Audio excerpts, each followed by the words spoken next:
பார்க்க போகிறது கிராமத்து சமையலில் பப்பாளி காய் ஊறுகாய். அதுக்கு தேவையான பொருள்கள்: பப்பாளி காய் 5 காஞ்ச மிளகா, 3 கிராம் வெந்தயம், மல்லி, காஞ்ச மல்லி, நல்லெண்ணெய் 50, ஒரு எலுமிச்சம்பழம், பெருங்காய பொடி, கடுகு, உளுந்தம்பருப்பு, உப்பு.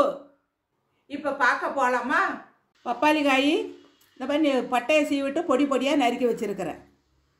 இப்போ அடுப்பை பற்ற வச்சுட்டேன். ஒரு 5 மிளகாயை போட்டு வதக்க போகிறேன். வதங்கிருச்சு. ஒரு 3 கிராம் வெந்தயத்தை போடுறேன். இது கொஞ்சம் பொரியட்டும். இப்போ வெந்தயம் வதங்கிருச்சு. அதில் ஒரு 3 கிராம் மல்லி, காஞ்ச மல்லி,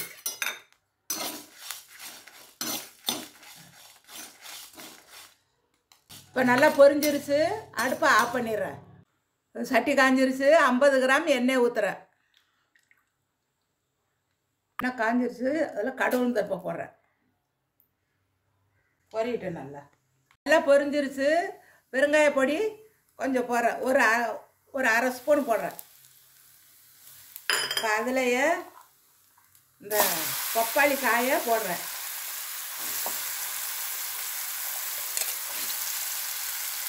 இதில் கொஞ்சம் உப்பு போட்டுடணும். அப்போ தான் சீக்கிரம் வேகும். அடுப்பை சிம்மில் வச்சுங்க. அதுக்குள்ளே இது நல்லா வெந்துக்கிட்டு இருக்குது. இப்போ இதில் ஒரு அரை எலுமிச்சம்பழத்தை அதில் புழிஞ்சு ஊற்ற போகிறேன். இப்போ புளிப்பு இனிப்பு நல்லா இருக்கும். அவ்வளோதான். இப்போ அதை அப்படியே சிம்மில் வச்சு மூடிட்டிங்கனாக்கா நல்ல பசுப்பமாக வெந்துடும். இப்போ இதை தண்ணி ஊற்றாமல் பொடி பண்ணிட்டு வரேன்.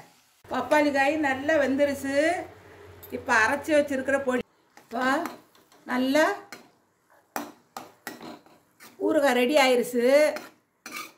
பார்த்தீங்களா? இந்த மாதிரி இருக்கக்குள்ள அப்படியே அடுப்பை ஆஃப் பண்ணி வச்சிடணும். பார்த்தீங்களா? இப்போ பப்பாளி காய் ஊறுகாய் ரெடி ஆயிடுச்சு. நான் கொஞ்சம் சாப்பிட்டு பார்க்குறேன். ஆஹா, என்ன சுவை! நீங்கள் நான் சாப்பிட்டுட்டு சுவையாக இருக்குன்னு சொல்லக்கூடாது. நீங்கள் இதே மாதிரி செஞ்சு சாப்பிட்டுட்டு ஆகா நல்ல சுவையாக இருக்குது அப்படின்னு சொல்லணும். அதுதான் எனக்கு வேண்டியது. இந்த பப்பாளி காய் நம்ம உடம்புக்கு ஆரோக்கியமான ஒரு பொருளை தான் வச்சு நான் செஞ்சு காமிச்சிருக்கிறேன். சுகர்காருக்கும் நல்லது தான். நல்ல உடம்பு எழுத்தாகும். நோய் எதிர்ப்பு சக்தி அதிகரிக்கும். இந்த ஊறுகாயை போட்டு நீங்கள் நல்ல ஒரு டப்பாவில் வச்சு ஃப்ரிட்ஜில் வச்சுக்கிட்டால் 1 வாரம் வரைக்கும் கெட்டு போகாமல் இருக்கும். சாப்பாட்டில் வச்சு சாப்பிட்லாம், இட்லியை வச்சு சாப்பிட்லாம், தோசையில் வச்சு சாப்பிட்லாம். இன்றைக்கி நீங்கள் பார்த்தது பப்பாளி காய் ஊறுகாய். அதை பற்றி சொல்லியிருக்கிறேன். இதே மாதிரி அடுத்து ஒரு டிஃப்ரெண்டான ஒரு சமையலோட உங்களை அனைவரையும் சந்திக்கிறேன். இந்த வீடியோ பிடிச்சிருந்தா லைக் பண்ணுங்கள், கமெண்ட் பண்ணுங்கள், ஷேர் பண்ணுங்கள், மறக்காமல் சப்ஸ்கிரைப் பண்ணுங்கள். நன்றி, வணக்கம்.